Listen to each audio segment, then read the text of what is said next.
16 November 2020 ला जे सभागृह अस्तित्वात येणं अपेक्षित होतं ते 6 फेब्रुवारी 2026 ला नवीन उपमहापौर निवडी झाली आणि त्याची पहिली महासभा आज 20 फेब्रुवारीला 2026 ला होत आहे. तब्बल 5 वर्ष 2 महिन्यानंतर लोकप्रतिनिधीनं भरलेलं सभागृह अस्तित्वात आलं. 5.25 वर्षाचा कालावधी प्रशासकांचा राहिला.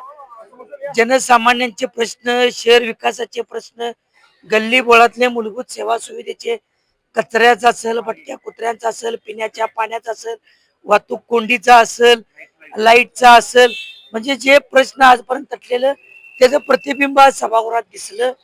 आणि मग अधिकाऱ्यांना देखील उत्तर देऊन आपली जबाबदारी निश्चित करून घ्यावं लागली.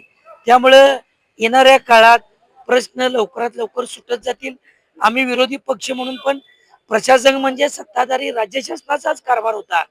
ते जे प्रश्न आम्ही विचारले, आकृतीबंधचा असेल, सेवा नियमावलीचा असेल किंवा राज्य शासनाकडून जे प्रोजेक्ट रखडलेले आहेत त्या संबंधीचे प्रश्न असतील, हे सगळे मांडण्यासाठी जे लोकशाहीनं स्थानिक स्वराज्य संस्थेला दिलेलं महापालिका अधिनियमाच्या तरतुदी अंतर्गत जे सभागृह आहे त्याचा आज अत्यंत मनमोकळेपणानं सभागृहात सगळ्यांनी प्रश्न मांडले आणि ते नक्कीच मार्गाला लावू.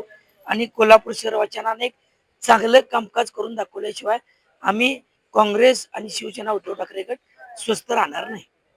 हे आहे गोकुळचं श्रीखंड, अगदी जिभेवर रेंगाळणार. जिभेवरच नाही तर मनावरही रेंगाळणार. गोकुळ श्रीखंड, मनावर रेंगाळणार.